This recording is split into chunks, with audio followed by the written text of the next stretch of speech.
Hello comic lovers, आप लोगों का स्वागत है हमारे यूट्यूब चैनल एवी कॉमिक्स में।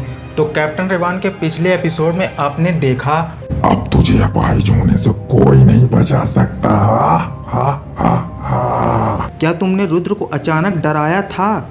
मैं अभी तुम्हारी शिकायत किंग बाघा के पास लेकर जाता हूँ और उस पर घूंसों की बारिश करने लगता है, लेकिन तभी वंश बघेल का बायां हाथ पकड़ लेता है और उसे एक जोरदार पंच मारता है। राजकुमार वंश, आपको राजकुमारी अमायरा से दूर रहना होगा, सिर्फ मेरे लिए, नहीं तो आपके लिए ये अच्छा नहीं होगा। और अब आगे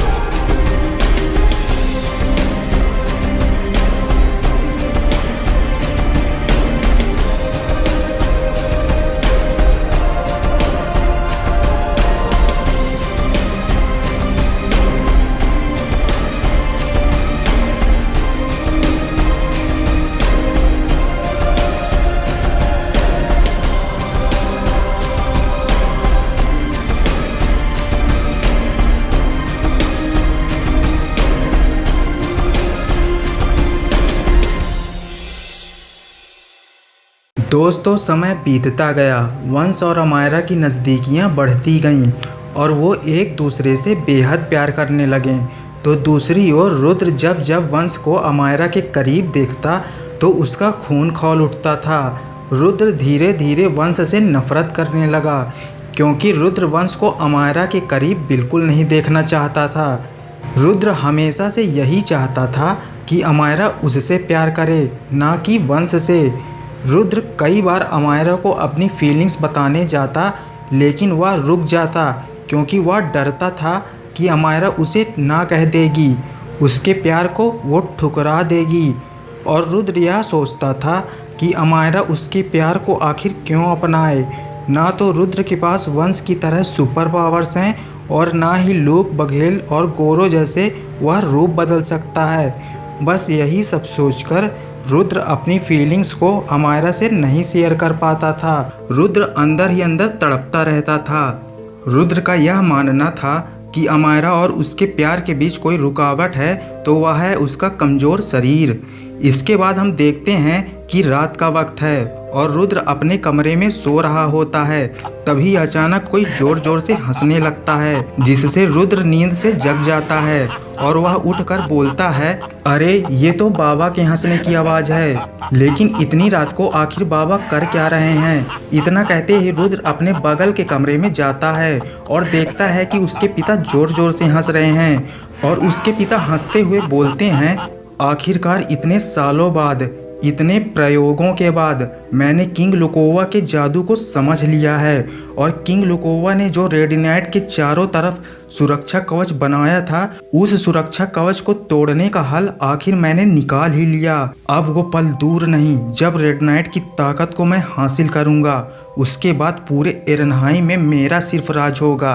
तभी रुद्र अपने पिता दिव्यराज को आवाज लगाता है और कहता है, बाबा जरा सुनिए तो, रोज की तरह आज आप फिर से पूरी रात जग कर अपनी जादुई शक्तियों को बढ़ा रहे हैं, लेकिन आज आपको ऐसा क्या पता चल गया कि आप जोर जोर से इतना हंस रहे हैं।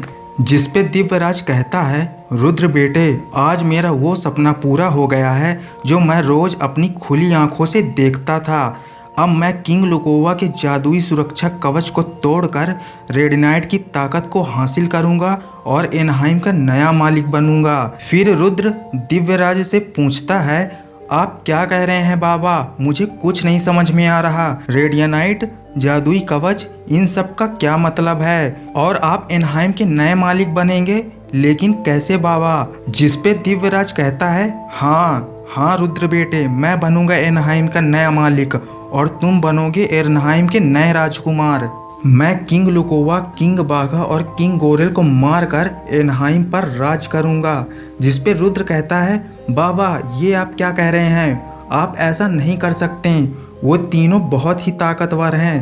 तभी दिव्यराज रुद्र के मुंह से ताकतवर शब्द सुनते ही थोड़ा सीरियस हो जाता है और रुद्र से कहता है, रुद्र बेटे, इस दुनिया में ताकत ही सबसे अहम होती है। जिसके पास ताकत होती है वही दुनिया पर राज कर सकता है, वही मालिक है, वही भगवान है। ताकत से आप हर वो चीज हासिल कर सकते हैं जो आपका नहीं है। ताकत से उसे आप छीन सकते हैं, उसे अपना बना सकते हैं। महाराज विश्वजीत सोचते हैं कि उनसे ताकतवर और कोई नहीं है। वे रेड नाइट की ताकत पाकर मुझे भूल गए हैं और वे किंग लुकोवा, किंग बाघा और किंग गोरेल पर मुझसे ज़्यादा विश्वास करते हैं। महाराज विश्वजीत वो दिन भूल गए हैं जब उनके पास रेड नाइट की ताकत नहीं थी। वो भूल गए हैं कि मैंने उनका साथ हर युद्ध में दिया था। वो भूल गए हैं कि आज वो जहाँ पर भी हैं वो सिर्फ मेरी वजह से हैं। महाराज विश्वजीत कुछ भी नया करने से पहले मुझसे सलाह जरूर मांगते, लेकिन जब से ये तीनों किंग्स मेरी ज़िंदगी में आए हैं, महाराज विश्वजीत ने मुझे भुला दिया है। ये तीनों किंग्स ने मेरी जगह ले ली है, जिससे मेरी अहमियत महाराज विश्वजीत के प्रति घट गई, सिर्फ ये तीनों किंग्स की वजह से। लेकिन अब और नहीं, मैं अब किसी का साथ नहीं दूंगा, किसी का गुलाम नहीं बनूंगा। अब मैं जो करूंगा सिर्फ अपने लिए करूंगा। तभी रुद्र अपने पिता दिव्यराज की बातों पर गौर करता है और सोचता है कि अगर मेरे बाबा एरनहाइम के नए राजा बन गए, फिर मैं भी एरनहाइम का राजकुमार बन जाऊंगा और राजकुमारी अमायरा मेरी हो जाएंगी। ये मुमकिन हो सकता है। फिर रुद्र अपने पिता से पूछता है, लेकिन बाबा आप यह सब अकेले कैसे करेंगे? और दिव्यराज मुस्कुराते हुए रुद्र से कहता है, उसकी फिक्र तुम मत करो बेटे, कल का सूरज उगते ही रेड नाइट मेरे पास होगा। और अगले दिन दिव्यराज किंग लुकोवा के महल जाता है रेड नाइट को हासिल करने के लिए। और दिव्यराज देखता है कि किंग लुकोवा के महल के दरवाजे के सामने 2 पहरेदार खड़े हुए हैं, जिसपे दिव्यराज बोलता है, अब इन दोनों का मैं क्या करूं? अगर मैं रूप बदल के महल के अंदर जाऊंगा तो इन्हें महसूस हो जाएगा कि मैं ही हूं, और यदि मैं अपने आप को अदृश्य कर लेता हूं तो भी ये चूजे मेरे जादू को समझ जाएंगे। क्या करूं अब मैं? ओह अच्छा, मैं समझ गया मुझे क्या करना है। महल के अंदर घुसने के लिए इन चूजों का ध्यान भटकाना होगा। और तभी दिव्यराज अपनी जादुई भाले की मदद से डार्क डीमन को बुलाता है। इसके बाद डार्क डीमन उन 2 पहरेदारों पर हमला कर देता है और इधर दिव्यराज चुपचाप महल के अंदर चला जाता है। और दिव्यराज वहां जाता है जहां किंग लुकोवा ने रेड नाइट को सुरक्षित रखा था। और दिव्यराज रेड नाइट को देखकर कहता है, ओह तो तुम यहाँ पर हो। और इतना कहते ही दिव्यराज रेड नाइट के चारों तरफ बने सुरक्षा कवच को अपने जादू से कमजोर करने लगता है। लेकिन अचानक दिव्यराज के पैरों के पास कोई भाला फेंक के मारता है और दिव्यराज पलट के देखता है किंग लुकोवा को। फिर किंग लुकोवा दिव्यराज से कहते हैं, वहीं रुक जाओ गद्दार कहीं के, तुमने हमारे रेड नाइट को छूने की हिम्मत भी कैसे की? इतने में वहाँ पर किंग बाघा और किंग गोरेल भी आ जाते हैं। फिर दिव्यराज किंग लुकोवा से कहता है, मुझे पता था रेड नाइट को हासिल करने के दौरान मुश्किलें आएंगी, लेकिन कोई बात नहीं, अब मैं तुम तीनों को मार कर ही रेड नाइट के बारे में सोचूंगा। जिस पे किंग बाघा बोलता है, मुझे तो पहले से ही इस पर शक था। इसकी नज़र रेड नाइट पर तब से है जब यहाँ महाराज विश्वजीत के साथ एरनहाइम आया। मैंने कई बार महाराज विश्वजीत से इसके बारे में बात करनी चाहिए, मगर महाराज विश्वजीत इस पे इतना भरोसा करते हैं कि वो इसके बारे में कुछ सुनना ही नहीं चाहते। और दिव्यराज गुस्सा होकर किंग बाघा से कहता है, भरोसा? महाराज विश्वजीत का भरोसा मुझ पर से उसी दिन कमज़ोर हो गया था जब तुम तीनों ने महाराज विश्वजीत को अपने साथ एरनहाइम ले आए। और मैं तो एरनहाइम आना भी नहीं चाहता था, लेकिन मेरा मकसद सिर्फ रेड नाइट को हासिल करने का था, इसलिए मुझे एरनहाइम में रहना पड़ा ताकि मैं किंग लुकोवा के जादू को समझकर रेड नाइट के सुरक्षा कवच को तोड़ सकूं और उसकी ताकत हासिल करके एरनहाइम के साथ साथ पूरी पृथ्वी पर राज कर सकूं। जिस पे किंग लुकोवा दिव्यराज से कहता है, तुम्हारे ये बुरे इरादे हम तीनों पूरे नहीं होने देंगे, मैं इसी वक्त तुम्हें एरनहाइम से निकाल रहा हूँ। तभी किंग लुकोवा से कोई कहता है, रुक जाइए किंग लुकोवा। और किंग लुकोवा पीछे मुड़कर देखते हैं महाराज विश्वजीत को। फिर महाराज विश्वजीत दिव्यराज की तरफ आगे बढ़ते हैं और उससे कहते हैं, ये सब क्या है दिव्यराज? जो तुमने अभी कहा बोल दो, वो सब झूठ है। जिस पे दिव्यराज कहता है, मुझे माफ़ कर दीजिए महाराज, मैं बहक गया था, मैं काफ़ी शर्मिंदा हूँ। और महाराज विश्वजीत तीनों किंग से कहते हैं, देखा आप लोगों ने, हमारा दिव्यराज ऐसा नहीं कर सकता, वो हमारी हर बात मानता है। और इतना कहते दिव्यराज अपने भाले को महाराज विश्वजीत की पीठ पर गड़ा देता है और कहता है इस बार नहीं महाराज। और महाराज विश्वजीत बेहोश हो जाते हैं और ज़मीन में गिर जाते हैं और तीनों किंग्स काफ़ी हैरान हो जाते हैं और उनको यकीन ही नहीं हो रहा था कि दिव्यराज ने महाराज विश्वजीत पर हमला कर दिया, वो भी पीठ पीछे। तभी किंग गोरेल को बहुत ज़्यादा गुस्सा आता है और किंग गोरेल ट्रांसफॉर्म हो जाते हैं और दिव्यराज पर टूट पड़ते हैं और लगातार दिव्यराज को पंच मारते जाते हैं। फिर किंग गोरेल दिव्यराज को आखिरी पंच मारते हैं जिससे दिव्यराज महल की दीवार को तोड़ते हुए महल के बाहर जाकर गिरता है। फिर किंग गोरेल छलांग मारकर दिव्यराज के ऊपर कूद जाते हैं और दिव्यराज वहीं ढेर हो जाता है। और किंग गोरेल दिव्यराज से कहता है शायद अब तुम कभी उठ नहीं पाओगे। लेकिन तभी किंग गोरेल को पीछे से कोई बोलता है क्या तुम्हें पूरा यकीन है? और किंग गोरेल पीछे मुड़कर देखता है दिव्यराज को। किंग गोरेल इससे पहले कुछ और समझ पाते दिव्यराज किंग गोरेल पर अपने जादुई भाले से जोरदार हमला करता है जिससे किंग गोरेल वहीं पर बेहोश हो जाते हैं। दोस्तों यहाँ पर मैं आपको एक फैक्ट बताता हूँ, जिसे किंग गोरेल मार रहे थे वो दरअसल दिव्यराज था ही नहीं। दिव्यराज इतने सालों में बहुत कुछ सीख चुका था। दिव्यराज थोड़े वक्त के लिए रियलिटी को भी चेंज कर सकता है, इसलिए किंग गोरेल दिव्यराज की चालाकी को नहीं समझ पाए और दिव्यराज के हमले का शिकार बन गए।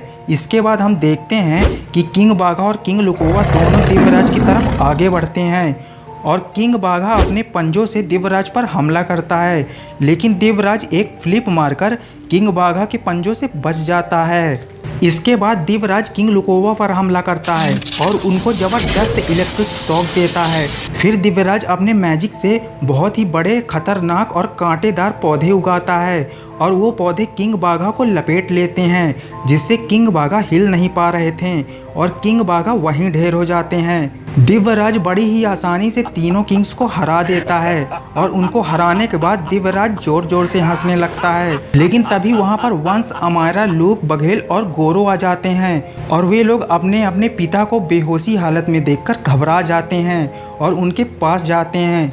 इधर दिव्यराज उन सबको देखकर कहता है माफ़ करना राजकुमारों, लेकिन ये करना बहुत ज़रूरी था। और इतना कहते ही दिव्यराज रेड नाइट की ओर आगे बढ़ने लगता है, लेकिन तभी दिव्यराज के सामने वंश आ जाता है और दिव्यराज को रोकता है और कहता है आपने ये जो किया है ये अच्छा नहीं किया। मैंने आपको कभी नहीं सोचा था कि आप ऐसा करेंगे दिव्यराज। तभी दिव्यराज वंश से कहता है अभी तो मैंने कुछ किया ही नहीं राजकुमार वंश, जब मैं रेड नाइट की ऊर्जा को अपने अंदर डालूंगा तब जाकर मेरा काम पूरा होगा, लेकिन अफसोस ये करते तुम मुझे नहीं देख पाओगे राजकुमार वंश। और इतना कहते दिव्यराज वंश के सीने के अंदर हाथ डाल देता है अपने फेसिंग पावर की मदद से और वंश को बहुत ज़्यादा दर्द होता है जिससे वंश जमीन पर गिर जाता है। और वंश को गिरता देखकर अमायरा, लूक, बघेल और गोरो उसके पास आ जाते हैं और अमायरा वंश के पास जाती है और उससे पूछती है वंश क्या हुआ तुम्हें, जवाब दो, तुम ठीक तो हो ना? और वंश अमायरा से कहता है